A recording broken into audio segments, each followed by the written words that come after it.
મહાશિવરાત્રિ જુનાગઢ કહેવાય છે કે શિવજી અને પાર્વતીના સૌપ્રથમ પ્રેમ વિવાહ, જેનો આજે મહાપર્વ જુનાગઢના આંગણે ઉજવાઈ રહ્યો છે. તો હાલો તમને બતાવું. પોતાની ઇન્દ્રિયની તાકાત બતાવી રહ્યા છે અને વિદેશથી તમે જોઈ શકો છો, વિદેશથી પણ આવ્યા છે આ બધા લોકો. અઘોરી કિન્નર છે. તમે મહાશિવરાત્રિની હાર્દિક શુભકામના. અત્યારે આપણે પહોંચી ગયા છીએ ભવનાથમાં અને અહીંયા પગ મૂકવાની જગ્યા નથી ભાઈ, કેમ કે આ વર્ષે એટલું માણસો આવ્યું છે ને કે વાત જવા જો ભાઈ. ભાઈ પગ મૂકવાની જગ્યા નથી ભવનાથની તળેટીની અંદર. તો ઠેઠ સુધી કન્ટિન્યુ બન્યા રહેજો ને અત્યારથી જ કમેન્ટની અંદર હર હર મહાદેવ લખી નાખજો. ચાલો કન્ટિન્યુ બન્યા. યાત્રાળુ છે એ કેટલી મોટી સંખ્યામાં છે એ ભવનાથની તળાટીમાં પહોંચી ચૂક્યા છે. જો તમે ભાઈ ક્યાંય તમારી નજર સુધી પહોંચે ને ત્યાં સુધી એકલા માણસો દેખાય ભાઈ તમને, કેમ કે પગ મૂકવાની જગ્યા નથી. ક્યારે હું કહેતો હોય કે માણસો તમે જુઓ ને એટલે આઈડિયા આવી જાય. અને અહીંયાથી આગળ તમે જોઈ શકો છો સરસ મજાના ભવનાથ મહાદેવ છે, તો એમના પણ તમને દર્શન કરાવું. એ પહેલાં અહીંયા બધા દિગંબર સાધુ સંતો છે ભાઈ, ઘણા બધા દિગંબર સાધુ સંતો પણ આવેલા હોય છે ભવનાથની તળેટીમાં મહાશિવરાત્રિમાં. તો એમના પણ હું તમને દર્શન કરાવીશ. તો કન્ટિન્યુ વિડીયોમાં બન્યા રહો. વખતે છે ને અહીંયા સરસ મજાની એક શંકર ભગવાનની શિવલિંગ બનાવેલી છે ફૂલોથી, અને ઉપર તમે જોઈ શકો છો આવી રીતનો. અને સારે મેર સ્તંભમાં પણ શિવલિંગ છે, અલગ અલગ મંત્ર લખેલા છે સરસ મજાના. જો અહીંયા બધા ફોટો ખેંચી રહ્યા છે, સેલ્ફી પોઈન્ટ જેવું બનાવેલું છે આ વખતે અહીંયા. બહુ મસ્ત છે. જો બધા અલગ અલગ અખાડા છે, તમે જોઈ શકો છો સાધુ સંતોના, દિગંબર સાધુ સંતોના અખાડા છે આ બધા. જય હો જય હો. જો આ સરસ મજાના બાપુના અહીંયા અખાડા છે. હવે આ બાજુ બધી બાજુ અખાડા શરૂ થઈ જાય. સામે પણ તમે જોઈ શકો છો બાપુ છે, પણ સરસ મજાના બાપુનો અખાડો છે, બધા દર્શન કરી રહ્યા છે. આ વખતે ખાસ કરીને સાધુ સંતોના સ્પેશિયલ જ આવી રીતના ઓલું કરવામાં આવ્યું છે. આ દર વખતે હોતું નથી, પણ આ વખતે સ્પેશિયલ જ કરવામાં આવ્યું છે. સામે પણ બાપુ તમે દર્શન કરી શકો છો સરસ મજાના. જય હો બાપુનું. આ બાજુ પણ છે, પણ એ પહેલાં હું તમને ભવનાથ મહાદેવના મંદિર તરફ લઈ જવા માંગુ છું. જય માતાજી, કેમ છો? હર હર મહાદેવ. ઓળખી ગયા છે ભાઈ ભોળાનાથ. અહીંયા બાપુ જાય છે, આ ઓળખી ગયા છે. મહાદેવ મહાદેવ મહાદેવ. જો ઓળખી ગયા ભાઈ, નામથી ઓળખી ગયા. શાબાશ. જય હો જય હો. દર્શન થાય છે સરસ મજાના આવી રીતના. બધી જગ્યાએ અલગ અલગ દિગંબર સાધુ સંતો બિરાજમાન છે. આમ આખી લાઈન છે ભાઈ સાધુ સંતોની. પણ આપણે જઈ રહ્યા છીએ ભવનાથ તરફ. તો પહેલાં તમને ભવનાથ, ત્યાર પછી બધા સાધુ સંતોના પણ દર્શન કરાવવાના છે. તો કન્ટિન્યુ બના રહે. તો ભાઈ આ વખતે અહીંયા સરસ મજાના ભવનાથની તળેટીની અંદર જ મંદિરની આજુબાજુ સરસ મજાની એક મહાદેવની થીમ સેટ કરવામાં આવી છે. જો તમે આ બધી લાઇટિંગ થાય સાંજે, અને સામે છે ભવનાથ મહાદેવ. તો એમના પણ આપણે દર્શન કરીએ. ચાલો હર હર મહાદેવ લખી નાખજો ભાઈ. ભવનાથ મહાદેવનું મંદિર છે સરસ મજાનું. ટ્રાફિકના હિસાબે અંદરથી દર્શન તો બહુ મુશ્કેલ છે ભાઈ. અહીંયા છે ને પોલીસ કર્મચારીઓ પણ બહુ એક્ટિવ છે એકદમ, તમે જોઈ શકો છો, કેમ કે વ્યવસ્થા જાળવી રાખવી પડે એ માટે પોલીસ કર્મચારીઓ એકદમ એક્ટિવ છે. એકદમ છે. સીતારામ. બસ આવ્યા છીએ આકડી. અમે તો અહીંયા અમારે બીજી રાત થાય. એવું હે? શું વાત છે. જો ભાઈ સંધુભાઈ મળી ગયા છે. હર હર મહાદેવ. હર હર મહાદેવ. જય ગિરનારી. જય ગિરનારી. બાજુ તમે જોઈ શકો છો આ જૂના અખાડા તરફ રસ્તો જઈ રહ્યો છે, પણ ભીડ તમે જોવો ને તો તમને આઈડિયા આવે છે કેટલી મોટી સંખ્યામાં ભીડ છે ભાઈ. ટ્રાફિક કેટલી છે જો ભાઈ. તો આ રસ્તો છે ને, સાધુ સંતો ઘણા બધા દિગંબર સાધુ સંતો છે. હવે આપણે આગળ જઈએ છીએ, જે તમને આ વિડીયોમાં બને એટલો ટ્રાય કરીશ કે બેસ્ટથી બેસ્ટ વિડીયો બતાવીશ. તો કન્ટિન્યુ બના રહેજો. આ આપણે જૂના અખાડા, દશનામ જૂના અખાડા તરીકે પ્રસિદ્ધ છે જગ્યા. અને આ જગ્યા તો અહીંયાથી જ રવેટી નીકળે છે. અને આ જે અત્યારે જે છે ને, આની ઉપર લેઝર શો થાય છે ભાઈ. આ વખતે નવું એક અપડેટ આવ્યું છે કે આના ઉપર રાત્રિના સમયે લેઝર શો થાય. તો મસ્ત મજાની લાઇટો થાય છે. બાકી અહીંયા તમે જો દિગંબર સાધુના દર્શન થાય છે. પોતાની ઇન્દ્રિયની તાકાત બતાવી રહ્યા છે. ઇન્દ્રિયથી તમે જો આખો રેકડી ઓલું કરી રહ્યા છે. તો ભાઈ ઇન્દ્રિયથી આખો ઓલો રેકડી છે ને ખેંચીને જાય છે. જુઓ તમે બાપુ. તો આ ભાઈ આ એ જગ્યા છે કે જ્યાં રવેટીની શરૂઆત થતી હોય છે ને. ભવ્ય રવેટી અહીંયાથી જ નીકળતી હોય છે. આ દશના મખાડા છે આખી જગ્યા. અને વિદેશથી તમે જોઈ શકો છો, વિદેશથી પણ આવ્યા છે આ બધા લોકો મહાશિવરાત્રિની અંદર. જો છે ને ભાઈ, એટલે મહાશિવરાત્રિનો પર્વ ભાઈ બહુ મોટું પર્વ હોય છે. અને વિદેશથી ક્યાંયથી લોકો આવે છે એનું કોઈ નક્કી જ ન હોય, કલ્પના ન તમે કરી શકો. એટલી મોટી સંખ્યામાં યાત્રીઓ છે એ અહીંયા આવતા હોય છે અને સાધુ સંતોના દર્શન કરતા હોય છે, દિગંબર સાધુના દર્શન કરતા હોય છે. અને કહેવાય છે કે સાક્ષાત મહાદેવ પણ રવેટી દરમિયાન છે એ દર્શન થતા હોય છે આ જગ્યાએ.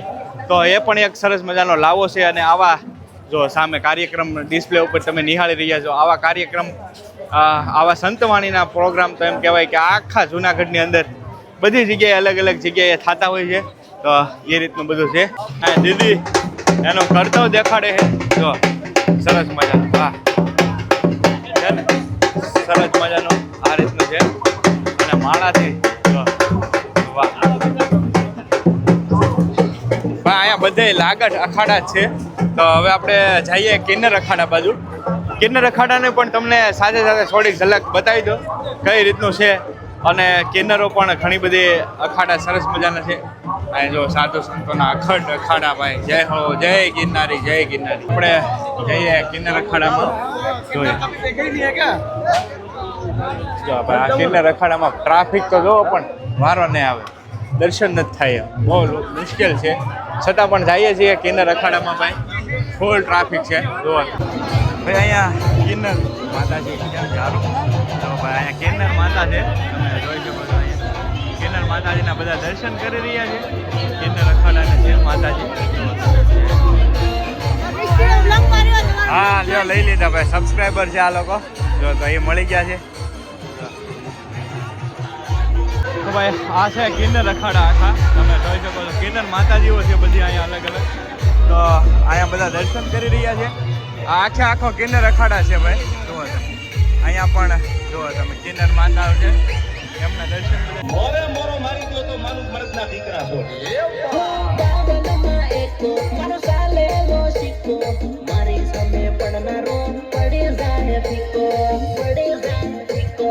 હા જો હવે બધા કિન્નર અખાડાના માતાજીઓ છે. જો ગરબે રમે.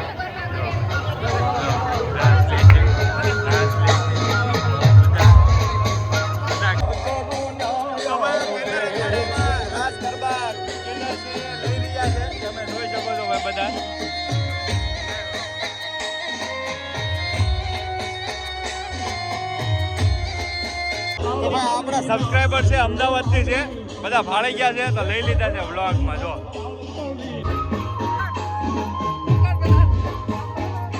તો ભાઈ બધા કિન્નર માતાજીઓ છે એ રાસ રમી રહી છે. જો સરસ મજાની. જય હો. જો તો ભાઈ સરસ મજાના માતાજીઓ છે એ રાસ રમી રહ્યા છે ભવનાથની તળેટીની અંદર. બધા જો બધા દર્શન કરી રહ્યા છે. તો ભાઈ આ તમે જોઈ શકો છો સ્વીટુમાં છે સામે બેઠા છે. અને અહીંયા પણ માતાજી બેઠા છે. જય હો. તો ભાઈ અમે સ્વીટુમાં બેઠા છે ને આખો કિન્નર અખાડા છે ધૂણો પ્રગટાવી રહ્યા છે ને બધા જો દર્શન કરી રહ્યા છે. તો અહીંયા બધા સ્વયં સેવક ભાઈઓ છે બધા. તો બધા ભાઈ સાથે છે ને અઘોરી કિન્નર છે, તમે જોઈ શકો છો. તો એ પણ સાથે બિરાજમાન છે. સ્વીટુ માતાજીની બાજુમાં ઊભા છે, તમે જોઈ શકો છો. અઘોરી ભાવનગર.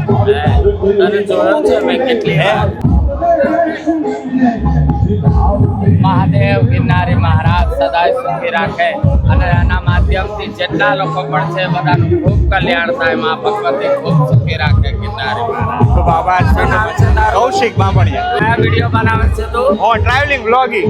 હા હા મને ખબર છે, મેં જોયા છે વિડીયો તારા.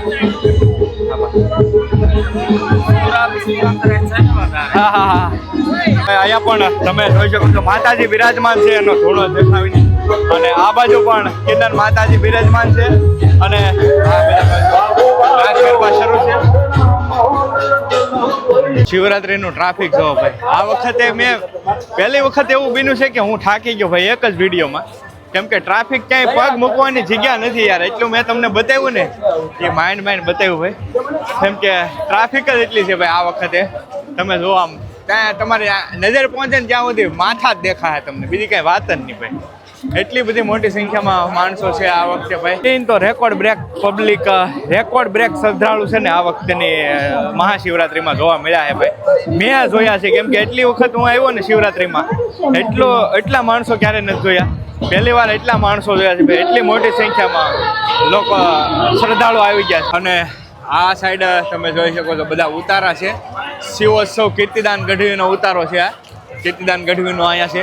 આગળ બધા લક્ષ્મણ બાપુ તો અત્યારે હાલ નથી ઉપસ્થિત, પણ એમના છોકરા બિરજુ બારોટનો ઉતારો હોય. તો આ બધી આખી ઉતારાની લાઈન છે. અને મહાપ્રસાદ તો ભાઈ તમારે જ્યાં લેવો હોય ને ત્યાં તમે લઈ શકો, કેમ કે અન્ન ક્ષેત્ર જ એટલા શરૂ હોય છે.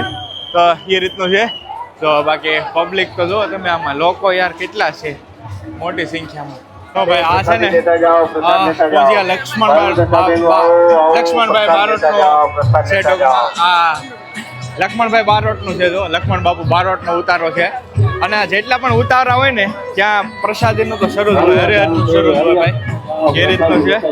હવે આજનો આ વિડીયો છે ને એ અહીંયા પૂરો થાય છે, કેમ કે હવે ઘણા બધા પાર્ટ આવશે. તો સબસ્ક્રાઈબ કરી લેજો ચેનલને, કેમ કે આખી મહાશિવરાત્રિ તમને ઘરે બેઠા હું દર્શન કરાવીશ. તો સબસ્ક્રાઈબ કરી લેજો ને કમેન્ટની અંદર હર હર મહાદેવ લખવાનું ભૂલતા નહીં. ચાલો મળીએ બીજા વ્લોગમાં. ત્યાં સુધી બધાને હર હર મહાદેવ. Bye by.